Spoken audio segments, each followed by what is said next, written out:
All right, my friends, today is day 5. My excavator guy said he was going to be here this morning. I had to do some work, so I've not had a chance to do anything yet. But I hear noise down by the front gate, so either he's just getting here or he started down there. Let's go take a peek and see what's going on with the driveway work. Looks like he is here.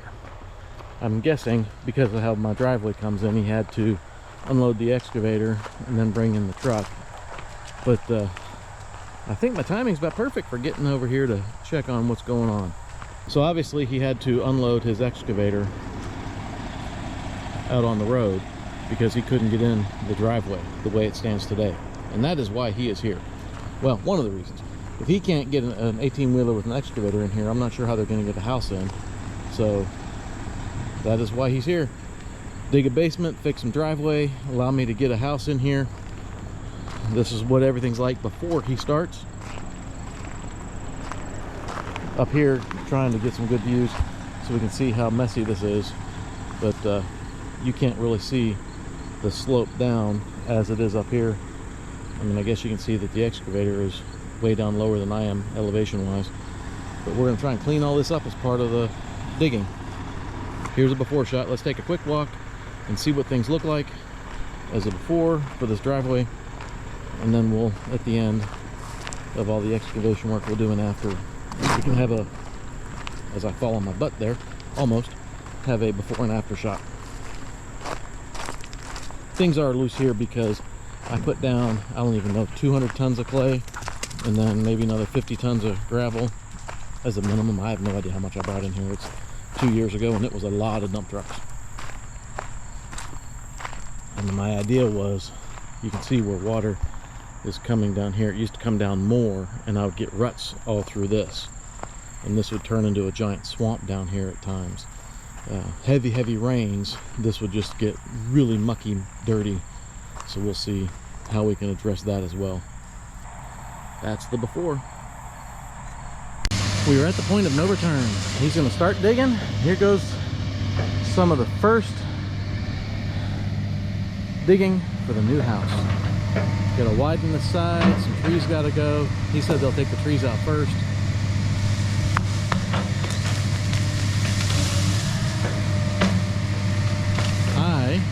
Once he gets going on that a little bit, need to move this chicken coop. It's supposed to be done a couple days ago. I've been under the weather, so I've been moving slow. So that is my goal for today, is to move the chicken coop. And he's going to start clearing trees today, and I guess they start real digging tomorrow.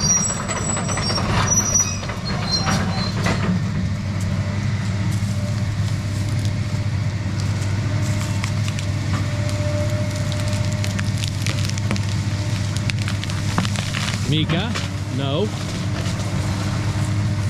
Always has to be the helper.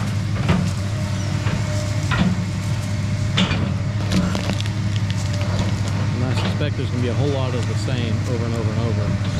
So we won't record all of it, but we will get highlights.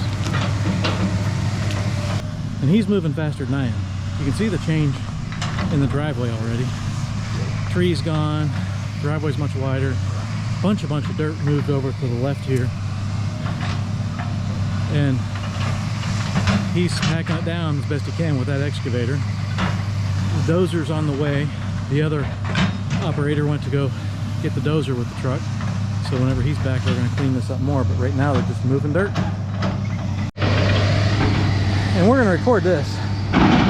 This tree has been causing problems with my Starlink dish whenever it fills out in the summer. I cut all the barbs off, and now he's going to use this little machine and help push the tree onto the neighbor's place. The neighbor, talked to him, I told him I'd clean it up, and he's like, why? Knock it over and leave it lay. So let's see how this works.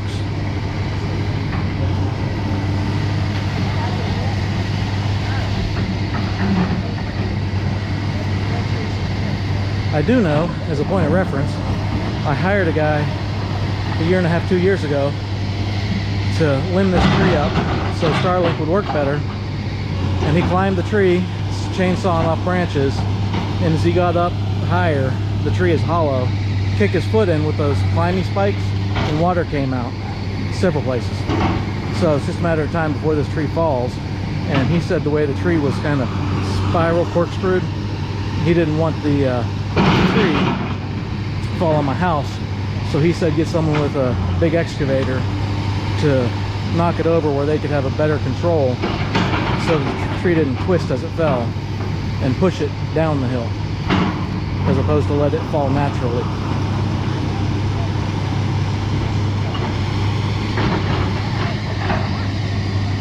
I will be curious to see if this fixes my Starlink issues. I'm also happy to have it not chance fall on the house, but for the sake of my wife, I'm going to say I'm more happy about it not falling on the house than I am happy about having my internet be more reliable. Not that Starlink has problems, but I lose connection for about 15 to 30 seconds twice an hour.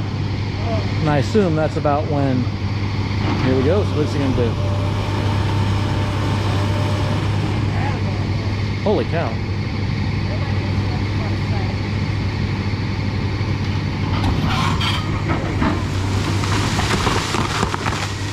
Boom. Yeah, so anyway,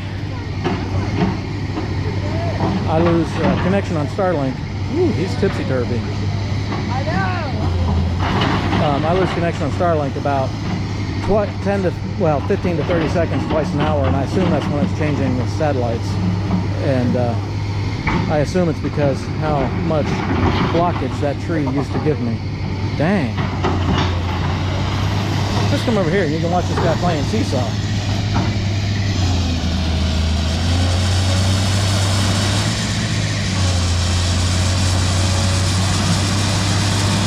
That's one way to do it. Woo, thousands. He knows that that machine can do more than I do, but I might need a new pair of britches about now.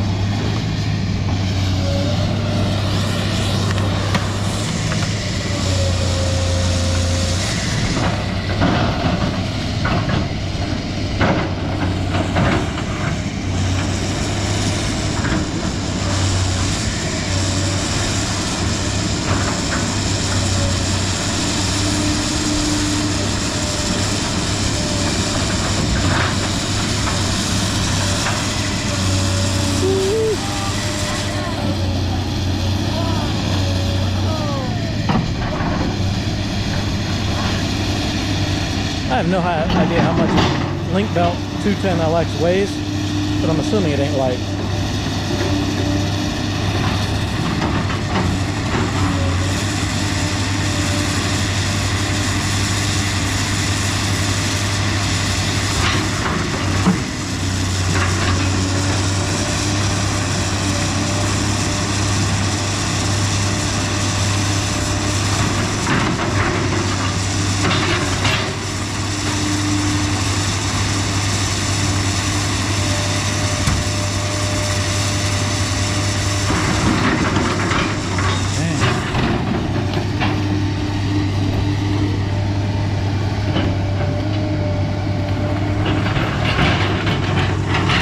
If I'd been one of those fancy videographer people, you know, those people with millions of followers, I'd have probably had some magnetic mount I could have put this camera on and had a better view.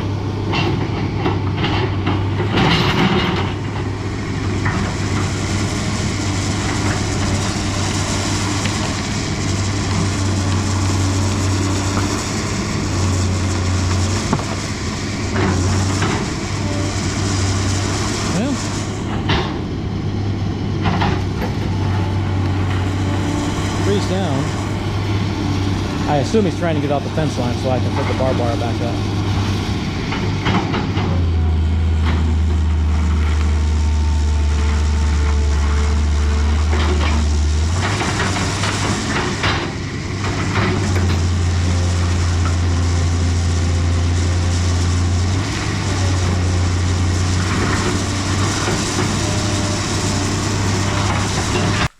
This is where we're at after day one. We have a whole lot more daylight in here because of all the trees that came down, but you can see tracks. He had that giant link belt all the way over here at the edge, and that goes down 2.5 foot. So he put quite a bit of fill, and it's a mess. like I said, dozer, clean up. And then once they have the dozer, they're going to apparently use the dozer instead of the excavator to continue up around the edge of the hill. He said they're just going to take the dozer and the blade and go up and around to dig in. We'll see how that works, but all in all, he said this went better than he thought it would. He figured he'd see more rock he had to dig into based on the shelf rock down in the goat area that's coming out the side of the hill. But this was an easy dig. I'm impressed. So day 5 excavation work is complete.